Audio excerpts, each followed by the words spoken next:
I was at a quiet university library a few days ago, sitting across from a young man who seemed completely possessed by a copy of Plato's Republic.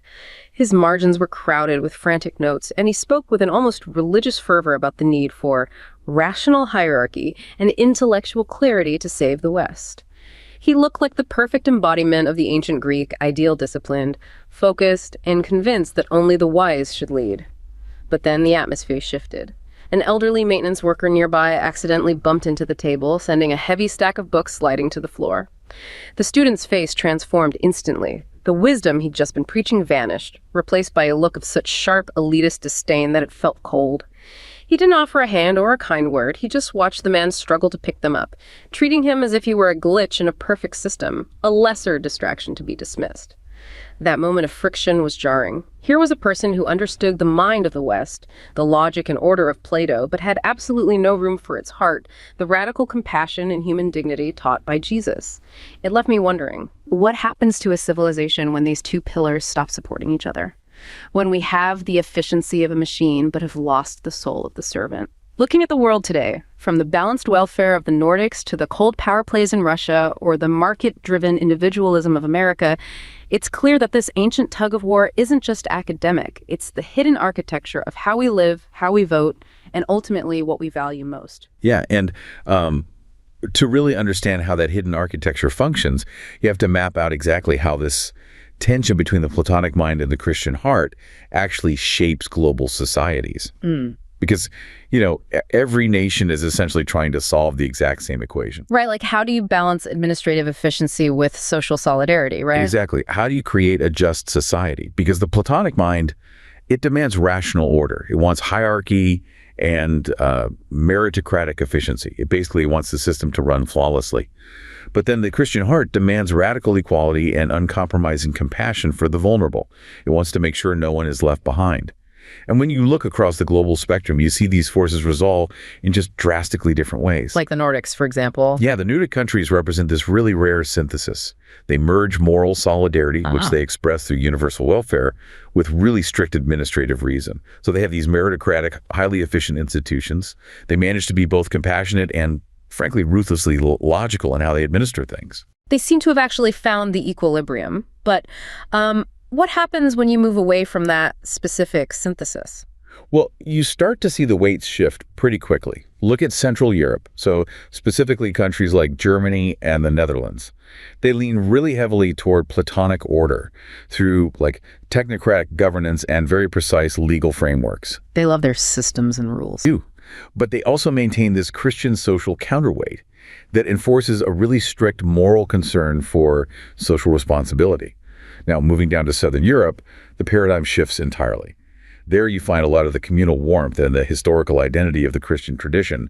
But it lacks the structure. Exactly. The region largely lacks both structural egalitarianism and that Platonic rational order. So the result is a society that is administratively pretty messy and highly inefficient, but it's communally bonded. It's warm. And then you have Russia. Which is kind of its own entirely different category, right? Completely apart from this continuum. Russia operates on historical authoritarianism, national mythology, centralized power. It just completely abandons both the Platonic ideal of, virtuous, wisdom-driven leadership and the Christian ethic of defending the vulnerable. It relies purely on control. If you picture society as a building, it's like Plato provides the structural blueprints and the engineering mathematics, while Jesus provides the mortar of human connection. Because without the blueprints, the building inevitably collapses under its own weight, right? The math just doesn't work. Yeah. But without the mortar, it's just a collection of cold, disconnected stones that might look impressive, but they don't offer any actual shelter. That is exactly how the architecture functions. And you see that tension manifest most acutely when a society faces the most practical, unavoidable administrative challenge there is, which is caring for its elderly. Pension reform. Right? Pension systems aren't just dry financial instruments. They are the literal battleground between collective responsibility and individual efficiency. And there are really three global models here. The first is the ameliorative approach, which just reinforces the status quo of the traditional pay-as-you-go system. This is pure social solidarity. The current working generation directly supports the elderly through their taxes. It sounds like the ultimate expression of the heart. You know, you are your brother's keeper, or in this case, your grandfather's keeper. But the problem with this model has to be the math, right? You can't sustain that if the demographics shift. Right, the mathematical sustainability is the fatal flaw. Demographic realities are just destroying the pay-as-you-go model. You have declining support ratios combined with climbing life expectancies. To put that into perspective, in 1950, the ratio of workers to beneficiaries was 16-1. Wow, 16 people working to support one retiree. Yeah, and projections suggest that by 2030, that ratio will fall below 2-1. You simply cannot fund a compassionate system when the demographic foundation caves in like that. And this impending collapse is what led to the second model, which is the privatized approach. Which is the total opposite. Exactly. It's heavily promoted by institutions like the Cato Institute. It replaces public systems with mandatory individual savings accounts, prioritizing pure economic efficiency and individual equity. The definitive blueprint for this was the 1981 Chilean experiment. Oh, architected by the economist Jose Pineda, right. So instead of the collective taking care of everyone, the Platonic mind steps in and says, let's engineer a perfectly efficient system where everyone is responsible for their own specific output. The Chilean model instituted a 13% employee-only contribution managed entirely by private investment firms. No government redistribution. Just pure market mechanics. Right. And on paper, the initial results looked like a massive Platonic triumph. It boasted phenomenal 14% real returns. Wait, 14%? Huge. However, the system fundamentally ignored the messy reality of human life, and it resulted in massive social inequities. For one, high administration fees, around 4%, quickly eroded those returns. But more importantly, participation was just drastically low among vulnerable groups. Only 26% of women and 37% of the self-employed actually actively contributed. Wait, challenge that for a second. If the privatized system is theoretically the most mathematically sound and platonically efficient, why does it so consistently fail the basic test of social equity? Like, why did it leave those specific groups, women and the self-employed, exactly where the Christian heart warns they shouldn't be? Because pure economic efficiency assumes human behavior is solely motivated by utility maximization. It completely ignores structural disadvantages. The math doesn't account for, say, a woman who has to leave the workforce for 5 years to raise children. Or a self-employed laborer with irregular income. Exactly. The system demands perfect, unbroken participation to yield those 14% returns. And when citizens couldn't provide that perfect participation, the system just discarded them. Ultimately, the Chilean government had to step back in and provide massive bailouts through means-tested minimum benefits just to keep the elderly out of extreme poverty. So the pure math failed humanity. It did. And the failure of both of those extremes led to the third model, the mixed approach. This is advocated heavily by the World Bank. It establishes a three-pillar system.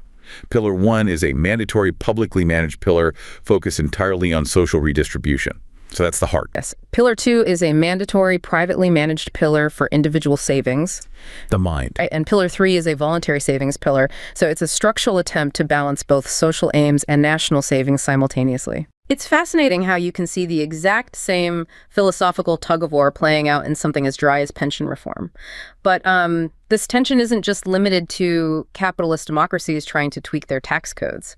When you look at socialist economies, where the state has total control over both the economy and the welfare system, the balancing act becomes even more extreme. Yes, because in socialist economies, the state explicitly attempts to engineer this balance from the top down. Consider the Cuban model. After its revolution, Cuba built an expansive, universal social security system incredibly early on. They achieved a breathtaking level of social solidarity. They basically went all in on the Christian heart concept of radical equality, right? Providing universal pensions and health care to everyone, regardless of their economic output. They did. They virtually closed the urban-rural gap. But the model collapsed because they misunderstood the sequence of societal development.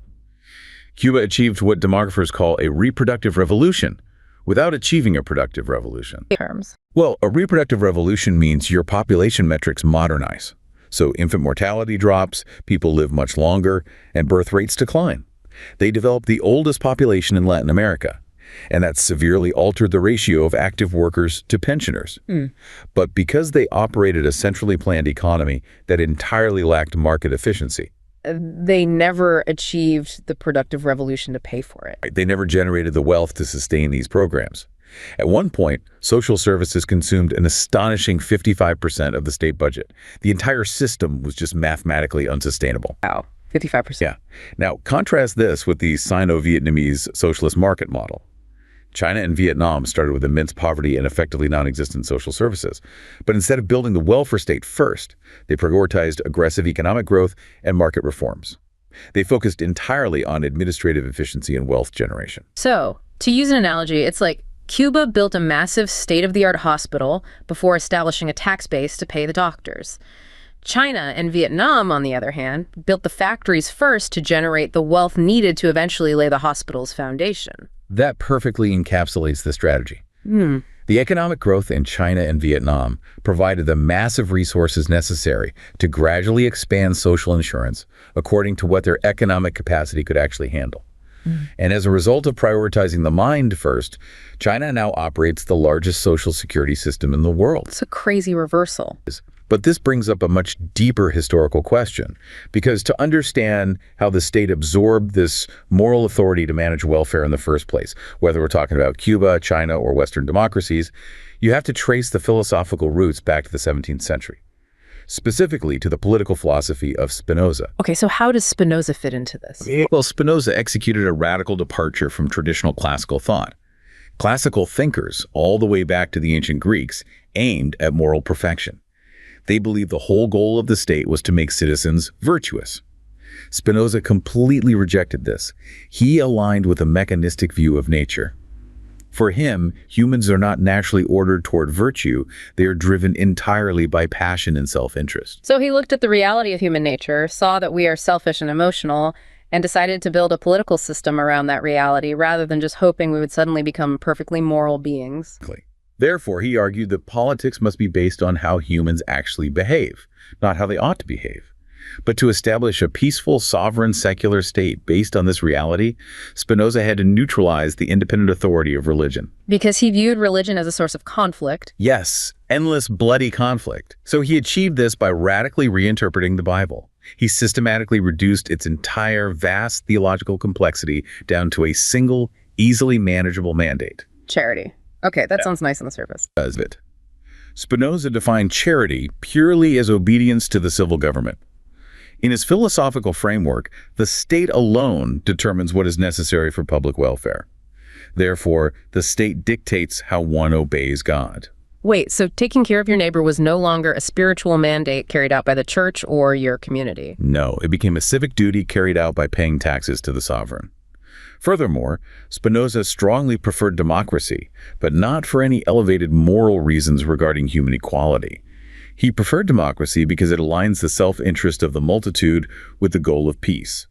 If everyone has a small stake in the system, they're less likely to tear it down, effectively avoiding the power drunkenness and volatility of monarchs. But by redefining charity simply as obedience to the state's laws, didn't Spinoza effectively assassinate the Christian heart? I mean, he transformed radical interpersonal compassion into nothing more than a tool for administrative compliance.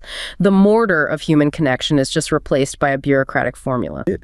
He entirely subordinated the moral sphere to the political sphere. The state became the ultimate arbiter of compassion. And you really see the ultimate modern evolution of Spinoza's secular, behavior-driven state in the Anglo-American political system. The United States and the United Kingdom have diverged visibly from both the Platonic ideal of virtue-driven, rationally ordered leadership and the Christian ideal of radical solidarity. Instead, they operate on a framework of market competition, right? Individual liberty, and a deep systemic suspicion of centralized authority. Exactly. And the human cost of this divergence is profound. To understand exactly how this plays out on the ground, you can look at three specific narratives that really demonstrate what happens when efficiency just completely overtakes empathy. Let's walk through those narratives, because I feel like this is where the philosophy actually hits the pavement. Yeah. So the first narrative involves Elias, a social worker who spent a 30-year career in the American Rust Belt. Elias spent his life trying to apply Good Shepherd logic to his community. The idea that you leave the 99 to save the one who is lost. Right. But on a specific, freezing cold Tuesday in February, Elias was forced to drive out and inform a disabled veteran that his home assistance was being cut off permanently. And the crucial detail here is that the decision was not made by a human assessing the veteran's actual need. It was made by a new efficiency algorithm. implemented by the state. An algorithm. Yes. The algorithm had calculated the veteran's recovery trajectory, compared it against a database of median recovery times, and simply deemed his progress too slow to warrant any further financial investment. A machine decided that a human being was no longer a mathematically viable investment. How did the veteran even react to that? He exhibited a quiet, haunting dignity. He didn't yell or protest. He simply thanked Elias for his time and the help he had received so far. This showcases a system that utilizes pure Platonic calculation to discard the vulnerable. It creates a society defined by a cold, lonely freedom. You are free to succeed, sure, but you're also entirely free to fall through the cracks if the algorithm decides you are inefficient. It is the total triumph of the mind over the heart. What is the second narrative? The second narrative centers on Julian. He's a policy analyst working on restructuring public housing in a densely populated London borough. Julian viewed himself very much as a modern Platonic guardian. He was tasked with designing a new housing complex, and he designed a perfectly logical, cost-minimized structure. Every single square foot was mathematically optimized for maximum utility and minimal state expenditure. Okay, but let me guess, no room for the heart. Because his models were purely economic, he included absolutely no Jesus-inspired communal spaces. No shared gardens, no gathering halls, no spaces designed simply for empathy and human connection. He viewed those spaces as mathematically inefficient wastes of square footage. But if you build a space that mathematically isolates people, you can't be surprised when the community fails to form. Rational structure without a communal heart always breeds dysfunction. And that is the social fabric of the neighborhood entirely collapsed. Without physical spaces to build solidarity or resolve minor conflicts, the residents were left completely isolated. And that isolation quickly turned into hostility, and the complex became notorious for vandalism and interpersonal violence. Julian engineered a perfectly efficient building, but he engineered a socially uninhabitable environment. Wow. And the third narrative? The third comes from the medical field. It involves an immigrant doctor moving from Southern Europe to a major tech hub in the United States. Southern Europe, which, as we mapped out earlier, leans heavily into the communal warmth of the Christian tradition, even if it lacks administrative efficiency. Moving from that environment to a highly privatized U.S. tech hub must have been jarring. He described it as a cultural shock of the soul. His home country was administratively messy, Getting paperwork done was a nightmare, and hospitals weren't always perfectly managed. But it retained a strong Christian brother's keeper framework, where communal care was fundamentally expected. No one was turned away because they couldn't pay. And in the U.S.? In the United States, he encountered medical technology that represented a Platonic dream of scientific precision. The tools and treatments available were miraculous. But this technological utopia existed within a moral nightmare regarding access. He recounted the specific story of a patient who was diagnosed with a highly treatable but expensive condition. The patient adamantly refused a life-saving medical procedure. Why? His reasoning was entirely economic. He simply wanted to avoid leaving a legacy of crippling medical debt for his children. The Anglo-American system provided the absolute highest level of technological efficiency, but it forced an individual to weigh the value of his own continued existence against the financial survival of his family. An obsession with the most logical, mathematically sound outcome really blinds society to the absolute necessity of inefficiency. True justice, true human connection requires the wasted time of compassion and community building. When a system removes the friction of human empathy simply to run faster and cheaper, it loses the very foundation that makes it a society rather than just an economy. Yeah, and you can see the overarching trajectory clearly. We trace this from the ancient philosophical dialogue between Platonic reason and Christian compassion. We see it move through the macroeconomic trials of global pension systems, where demographic shifts force governments to choose between solidarity and bankruptcy. We see it in the structural balancing acts of socialist states like Cuba and China, attempting to engineer prosperity and equality. And it culminates in the modern Anglo-American reality where Spinoza's vision has fully matured and market individualism has become the primary overriding metric for appraising human value. A civilization that masters the mechanics of survival through pure efficiency, but entirely engineers away its moral heart, may succeed in preserving its structure, but it will ultimately forget what it was trying to save in the first place.